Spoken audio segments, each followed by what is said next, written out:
Hai semua, selamat datang di channel Baca Saham. Pada video ini, kita akan membahas satu topik dengan judul berikut ini. Tapi seperti biasa, semua pembahasan bukan rekomendasi dan hanya informasi. Ingat, kerugian kamu tanggung sendiri ya. Nah, tentu bagi kamu sering memperdebatkan antara capital gain dan dividen.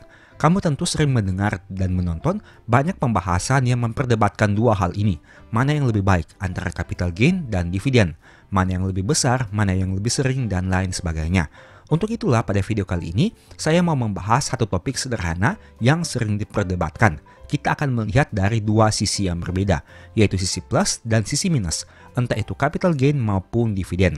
Semoga dengan video ini kamu jadi bisa memperoleh kesimpulan manakah yang menarik bagi kamu. Tentu saja entah itu capital gain atau dividen, semuanya tergantung kepada profil investor dan trader itu masing-masing. Ada mungkin yang lebih nyaman dengan capital gain, tapi di sisi yang lain ada juga yang mungkin lebih nyaman dengan dividen. Nah, jadi tujuan video ini kita akan melihat sisi plus dan minusnya sehingga kamu bisa menentukan kamu adalah orang yang lebih nyaman yang mana, capital gain atau dividen. Kita langsung masuk saja ke dalam pembahasannya. Pertama kita lihat dulu dari sisi capital gain. Poin plusnya, secara persentase memungkinkan untuk lebih besar dari dividen. Kamu tentu sudah tahu, orang-orang yang menganut sistem capital gain biasanya mungkin saja mendapatkan capital gain di atas 10%, 20%, bahkan lebih.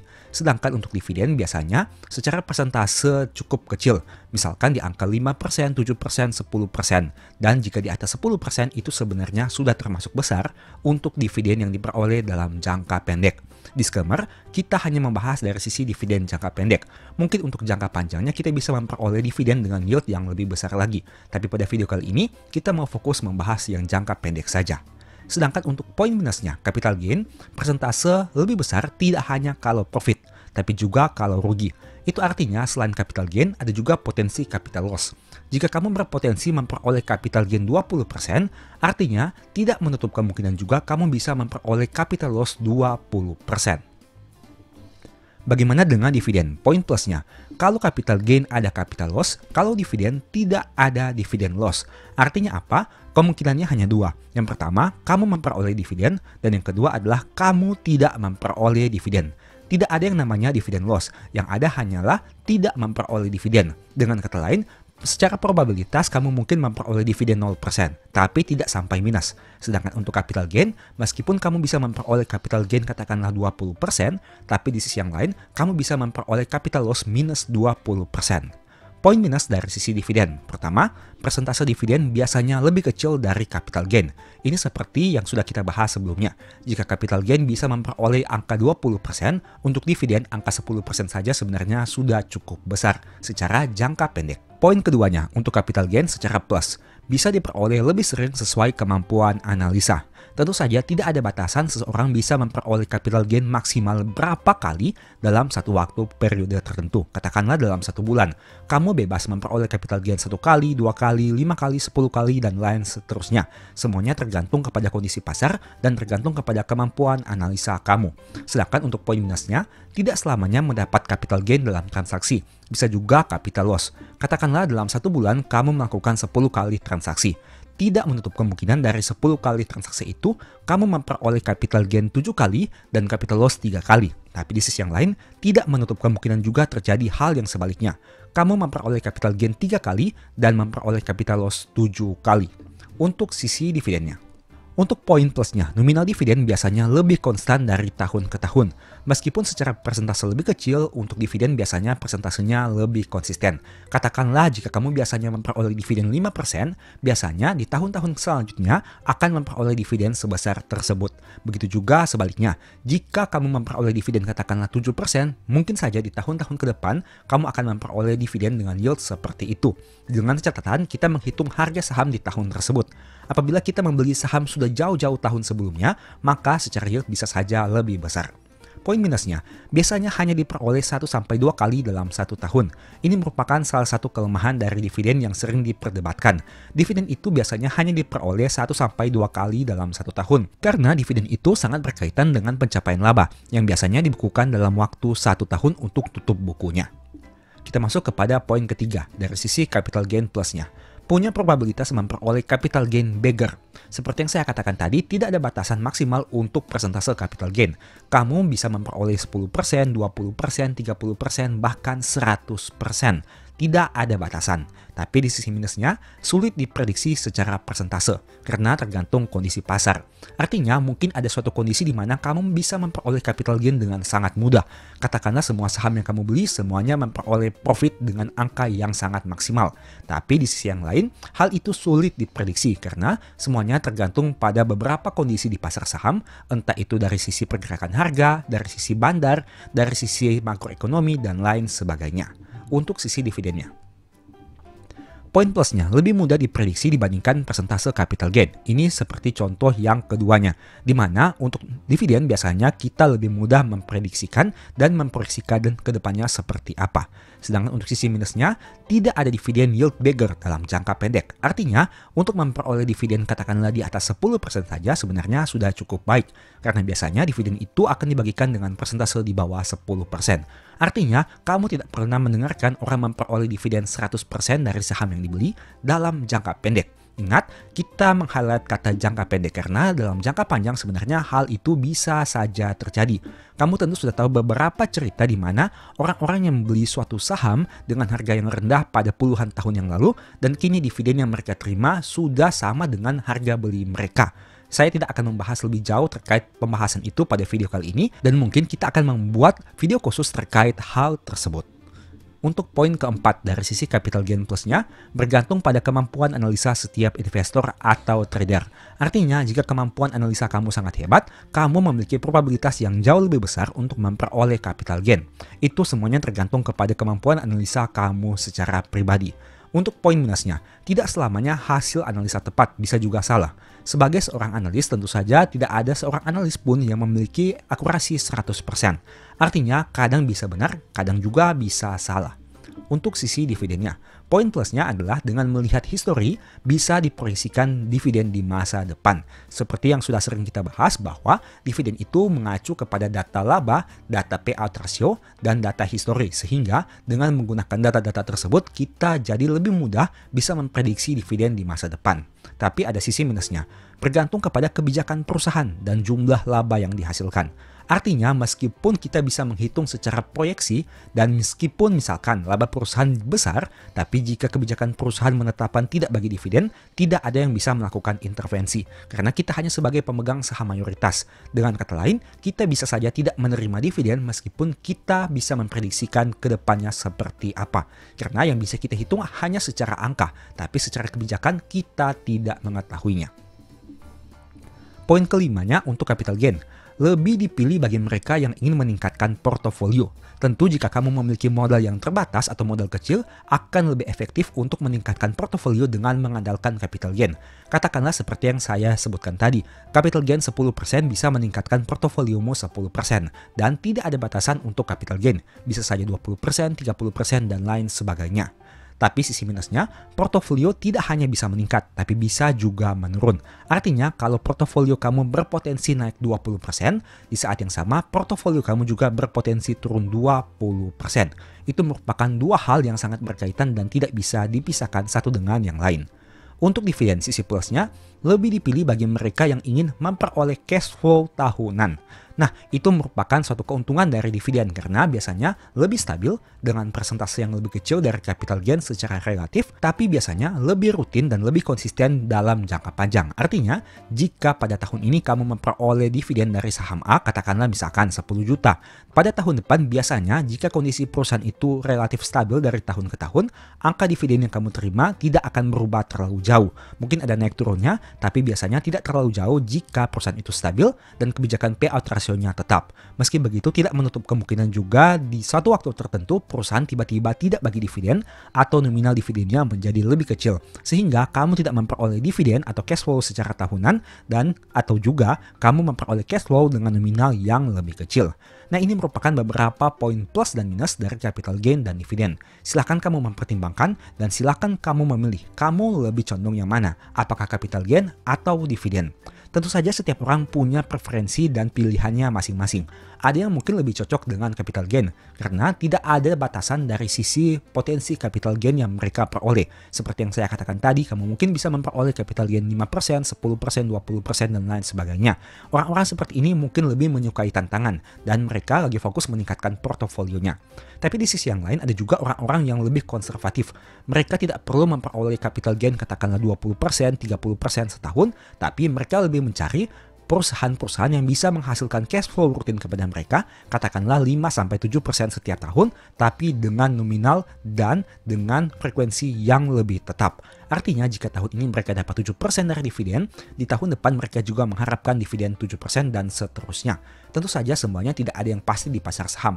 Entah itu capital gain, entah itu dividen, keduanya memiliki poin plus dan minusnya masing-masing. Dan tidak ada yang pasti untuk sisi capital gain dan sisi dividen itu sendiri. Jadi pastikan kamu selalu memiliki mitigasi risiko dan mempertimbangkan setiap kemungkinan yang bisa terjadi di masa depan agar supaya hasil analisa dan keputusan kamu menjadi lebih akurat. Ingat, tidak ada yang menjamin kamu selalu profit dan tidak ada juga yang menjamin kamu selalu rugi. Semuanya tergantung kepada berbagai hal yang mungkin kamu bisa kendalikan dan kamu tidak bisa kendalikan. Jadi pastikan kamu memiliki pertimbangannya matang-matang dan kamu telah mengetahui resiko terburuk yang siap kamu hadapi. Semoga video ini bisa memberikan manfaat kepada kamu dan kamu boleh tulis di kolom komentar. Kamu adalah tipe investor atau trader yang lebih fokus kepada capital gain atau dividen. Sebagai informasi sebelumnya juga saya sudah sempat buat satu video yang mungkin bisa berguna bagi kamu. Nonton hingga selesai agar memperoleh pemahaman yang utuh. Nah, jika saya tanyakan kepada kamu, berapa banyak saham yang ada di portofolio kamu? Apakah kamu tim yang menganut sistem diversifikasi? Ataukah kamu adalah orang yang senang konsentrasi? Di mana kamu diversifikasi kepada banyak saham atau kamu konsentrasi hanya kepada saham-saham tertentu? Kita akan bahas sisi plus dan minusnya pada video kali ini. Dan agar supaya kamu memiliki gambaran yang lebih utuh, mari kita buat dalam contoh studi kasus. Kita gunakan misalkan modal awal kita adalah 100 juta rupiah. Apabila kita melakukan diversifikasi, diasumsikan kita membeli 4 nama saham. Kenapa 4? Agar supaya perhitungan alokasi bisa menjadi lebih mudah. Dengan asumsi kita alokasi sama rata, artinya modal awal 100 juta rupiah ini kita bagi menjadi 4 saham, yaitu 25 juta per saham. Nah, kita asumsikan setiap saham ini memiliki harga saham yang berbeda-beda. Saham A misalkan memiliki harga Rp1.000, saham B memiliki harga Rp2.000, saham C memiliki harga Rp5.000, dan saham D memiliki harga Rp10.000. Itu artinya untuk saham A, maksimal kita hanya bisa melakukan pembelian 25 juta. Begitu juga dengan saham B, saham C, dan saham D. Nah, sekarang bagaimana jika awalnya harga saham berada pada angka yang tadi kita sebutkan? Misalkan, untuk saham A dengan harga Rp1.000, kita kalikan dengan angka 10.000 lembar saham. Maka modal awal kita sudah menjadi 10 juta rupiah yang digunakan dan tinggal tersisa 15 juta. Saham B misalkan dengan harga Rp2.000, kita membeli 10.000 lembar juga, yang artinya 20 juta, artinya sisa dana kita tinggal 5 juta. Saham C yang berada pada harga Rp5.000, kita kalikan dengan 5.000 lembar, yang artinya nominal dana kita sudah menjadi 0. Dan saham D dengan harga saham 10.000, kita kalikan dengan angka 1.000 lembar saham, yang artinya sisa dana kita masih 15 juta dari dana awal 25 juta. Nah, dari angka awal ini saja bisa kamu lihat di sini, dana awal kita yang tadinya 100 juta rupiah, kini tersisa tinggal 35 juta rupiah karena ada alokasi ke dalam beberapa saham tertentu. Misalkan, saham A masih memiliki sisa dana 15 juta, begitu juga dengan saham D. Saham B memiliki sisa dana 5 juta dan saham C, karena sudah dibelikan full, maka sisa dananya adalah 0 rupiah. Nah, kemudian yang jadi pertanyaan, apabila harga sahamnya malah ternyata mengalami penurunan. Misalkan saham A yang tadinya angka Rp1.000 kini tersisa di angka Rp800. Saham B yang tadinya Rp2.000 turun menjadi angka Rp1.500. Saham C yang awalnya Rp5.000 turun menjadi angka Rp4.500. Dan saham D yang tadinya Rp10.000 kini turun menjadi angka Rp9.000.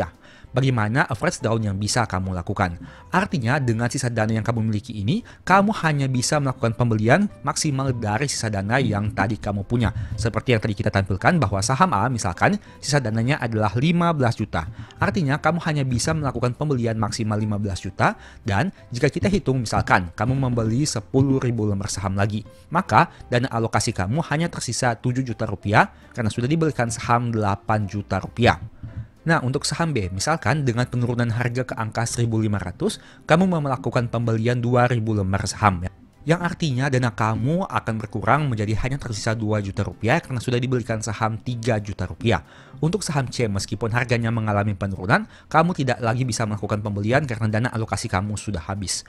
Dan saham D, misalkan saat harga sahamnya turun ke angka 9.000 rupiah, kamu melakukan pembelian sebanyak 500 lembar saham. Yang artinya sisa dana kamu turun menjadi 10.500.000. Dari sini kamu bisa melihat bahwa dari yang awalnya dana kita dialokasikan 25 juta per saham, maka dengan adanya pembelian average down sebanyak satu kali, sisa dana kita hanya menjadi 19.500.000. Semakin berkurang, dan apabila harga sahamnya turun lagi, misalkan saham A yang mengalami penurunan dari angka 800 turun misalkan ke angka 600 rupiah, dan kita kalikan, misalkan kita melakukan pembelian sebanyak 5.000 lembar saham, artinya sisa dana kita turun menjadi 4 juta rupiah. Saham B misalkan dengan sisa dana 2 juta rupiah, kita melakukan pembelian apabila harga turun ke angka 1.000 rupiah. Katakanlah kita membeli 500 lembar saham, tersisa 1.500, dan saham D dengan angka alokasi sebanyak 10.500.000 misalkan harga sahamnya turun menjadi angka 8.000 rupiah dan kita lakukan pembelian sebanyak 1.000 lembar. Itu artinya dana kita hanya tersisa 2.500.000 untuk saham D. Jika di total tersisa 8 juta rupiah. Hal ini terus kita lakukan secara berkesinambungan hingga dana kita nantinya akan menjadi nol apabila melakukan pembelian secara average down untuk 4 saham ini. Itu merupakan salah satu dari definisi untuk diversifikasi, di mana melakukan pembelian berdasarkan dana alokasi dari setiap saham. Dalam contoh ini, kita menggunakan 4 saham. Nah, pertanyaannya bagaimana dengan sisi konsentrasi? Kita asumsikan misalkan hanya membeli satu saham saja. Katakanlah saham A dengan modal awal harga 1.000 rupiah. Misalkan sama seperti tadi, kita melakukan pembelian dengan angka 10.000 lembar saham. Maka dana awal kita yang tadinya 100 juta berkurang menjadi 90 juta. Apabila harga sahamnya turun lagi, misalkan dari angka 1.000 rupiah turun menjadi 800 dan kita belikan lagi 10.000 lembar saham. Dana kita dari yang awalnya 100 juta kini tersisa menjadi 82 juta. Misalkan harga sahamnya turun lagi dari angka 800 rupiah turun menjadi angka 700 rupiah. Dan kita lakukan pembelian 10.000 lembar saham lagi. Dana alokasi kita tersisa 75 juta. Begitu seterusnya. Misalkan harga sahamnya turun lagi ke angka 600 rupiah dan kita melakukan pembelian 10.000 lembar saham. Dana alokasi kita tersisa 69 juta. Kita lakukan secara berkesinambungan. Harga sahamnya turun lagi ke angka 500 rupiah dan kita doublekan. Misalkan kita membeli 20.000 lembar saham. Dan alokasi kita masih tersisa 59 juta. Dan katakanlah harga sahamnya turun sangat signifikan hingga ke angka 100 rupiah. Bagaimana cara kita melakukan pembelian? Dan misalkan kita lakukan pembelian 50.000 lembar saham. Artinya 5 kali lipat lebih besar dari harga pembelian awal. Dan alokasi kita masih tersisa 54 juta. Dengan adanya alokasi average down yang dilakukan dalam beberapa rentang harga. Nah, dari sini kamu bisa lihat perbedaan mencolok antara diversifikasi dan konsentrasi. Untuk diversifikasi memang kita memiliki lebih banyak saham. Dalam contoh ini kita memiliki 4 saham. Sehingga apabila misalkan saham A mengalami penurunan, portofolio kita tidak akan terganggu secara signifikan karena ini hanya merupakan 25% dari total portofolio yang kita miliki. Nah, di sisi yang lain misalkan saham A mengalami penurunan, dan saham B mengalami kenaikan. Itu artinya total portofolio kita untuk pertumbuhan atau penurunannya akan dihitung dari akumulasi antara saham A, B, C, dan D. Sehingga salah satu saham yang turun atau naik tidak akan mempengaruhi secara signifikan terhadap portofolio. Hal berbeda dengan portofolio terkonsentrasi. Misalkan saham A ini mengalami penurunan yang sangat signifikan, otomatis total portofolio kita ini akan langsung terpengaruh karena hanya terfokus pada satu saham ini saja. Sebaliknya, apabila saham A ini mengalami kenaikan yang signifikan, total portofolio kita juga pun akan naik dengan signifikan karena seperti kembali lagi hanya terfokus pada satu saham saja. Itu merupakan plus minus yang bisa kamu lihat untuk diversifikasi dan konsentrasi. plus minus keduanya. Bisa kamu lihat di sini, dengan mengalokasikan masing-masing 25 juta dari modal awal kita 100 juta rupiah, maka apabila harga saham mengalami penurunan, untuk daya beli kita akan menjadi berkurang apabila memiliki portofolio diversifikasi. Alasannya sederhana, meskipun modal awal kita sama yaitu 100 juta rupiah, tapi alokasi dari setiap saham hanya 25 juta rupiah. Hal ini tentu berbeda dengan portofolio konsentrasi, di mana dengan modal awal 100 juta rupiah, kita mengalokasikan full di satu saham saja. Artinya meskipun harga sahamnya turun dari angka 1.000 rupiah ke angka 100 rupiah, dana kita untuk melakukan average down masih lebih kuat dibandingkan saham diversifikasi yang mana harga sahamnya mengalami penurunan dengan tidak terlalu signifikan saja. Apabila kita rajin melakukan average down, maka sisa dana kita akan lebih terbatas. Contohnya bisa kamu lihat saja di sini. Hanya dengan melakukan average down pada beberapa harga saja, sisa dana kita hanya menjadi 8 juta rupiah, dan itu berbeda dengan portofolio konsentrasi di mana harga saham mengalami penurunan yang signifikan pun sisa dana kita masih lebih banyak. Hal itu juga disebabkan karena apabila melakukan diversifikasi, kita melakukan pembelian pada beberapa variasi harga. Contohnya seperti ini di harga 1.000 rupiah, saham B di harga 2.000 rupiah, saham C di harga 5.000 rupiah, dan saham D di harga 10.000 rupiah. Ini tentu berbeda dengan portofolio konsentrasi di mana kita hanya fokus untuk membeli satu saham yang mana harga awalnya adalah 1.000 rupiah, sehingga membuat alokasi dana kita tidak akan terlalu terpengaruh signifikan dibandingkan diversifikasi yang memiliki saham dengan harga awal 10.000 rupiah, 5.000 rupiah, dan 2.000 rupiah. Itu merupakan poin plus minus kedua dari portofolio diversifikasi dan portofolio konsentrasi. Dan untuk poin terakhirnya, bisa kamu lihat di sini. Apabila kamu melakukan diversifikasi atau konsentrasi, sebenarnya secara logika ada mitigasi risiko yang bisa kamu lakukan, namun dengan skema yang berbeda. Mitigasi risiko yang bisa kamu lakukan untuk portofolio diversifikasi adalah membagi risiko ke dalam beberapa saham, seperti contohnya saham A, B, C, dan D, dengan alokasi masing-masing 25% dari total modal yang kita miliki. Tapi minusnya adalah kamu tidak bisa melakukan average down pada variasi harga yang lebih luas. Sedangkan untuk portofolio konsentrasi, memang alokasinya hanya di satu saham saja. Tapi mitigasi risiko yang bisa kamu lakukan adalah melakukan pembelian average down pada beberapa variasi harga yang lebih luas. Contohnya seperti ini, misalkan dari harga 1.000 rupiah, saat harga sahamnya turun ke angka 800, 700, 600, 500, bahkan 100 rupiah, kamu masih bisa melakukan pembelian. Artinya variasi harga pembelian kamu lebih banyak dibandingkan portofolio diversifikasi. Alasannya sederhana, karena dana kamu terfokus pada satu saham saja, sehingga variasi harganya pun bisa lebih banyak. Nah, ini merupakan salah satu teknik yang saya amati dari kisah LKH saat membeli saham Bumi, di mana saat harga sahamnya berada pada angka yang tinggi, beliau melakukan pembelian, dan harga sahamnya turun ke angka 50 rupiah pun, beliau masih bisa melakukan pembelian. Alasannya sederhana, karena LKH memiliki dana yang sangat banyak.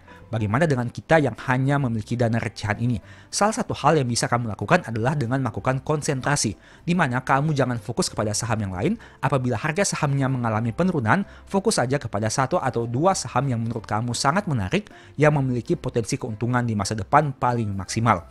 Hal itu bisa menghemat dana kamu sehingga tidak dilakukan pembelian untuk beberapa saham lain yang malah hanya akan membuang dana kamu untuk melakukan average down pada saham-saham tertentu.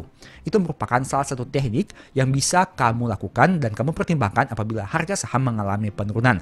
Meskipun kamu memiliki portofolio diversifikasi, katakanlah memiliki 4 saham, tapi saat harga sahamnya mengalami penurunan yang drastis, jangan melakukan average down pada semua saham ini karena dana kamu terbatas. Ingat, dana kamu hanya terbatas, sehingga yang bisa kamu lakukan, fokus saja kepada satu atau dua saham yang menurut kamu paling menarik.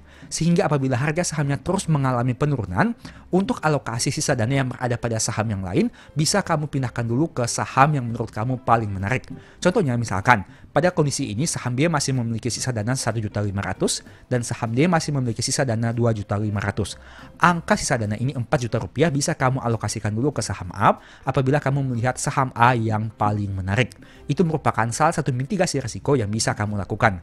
Entah itu melakukan diversifikasi dari banyak saham atau melakukan diversifikasi dari banyak harga. Jika kamu penganut sistem diversifikasi saham, mungkin kamu bisa melakukan pembagian kepada banyak saham. Tapi bila kamu menganut sistem konsentrasi, kamu bisa melakukan diversifikasi kepada banyak harga. Itu merupakan beberapa beberapa mitigasi yang bisa kamu lakukan. Semuanya memiliki plus minusnya masing-masing. Entah itu kamu sistem diversifikasi atau kamu sistem konsentrasi. Selalu ingat bahwa pertimbangkan segala sesuatu sesuai dengan apa yang kamu nyaman. Jika kamu nyaman diversifikasi, silakan lakukan. Jika kamu nyaman konsentrasi, silakan lakukan juga. Karena apapun mekanisme atau metode yang kamu lakukan, semuanya memiliki sisi plus dan minusnya masing-masing. Dan ingat, pertimbangkan risiko yang siap kamu hadapi. Karena untung rugi menjadi tanggung jawab kamu sendiri. Video ini bukan rekomendasi dan hanya sebagai informasi saja.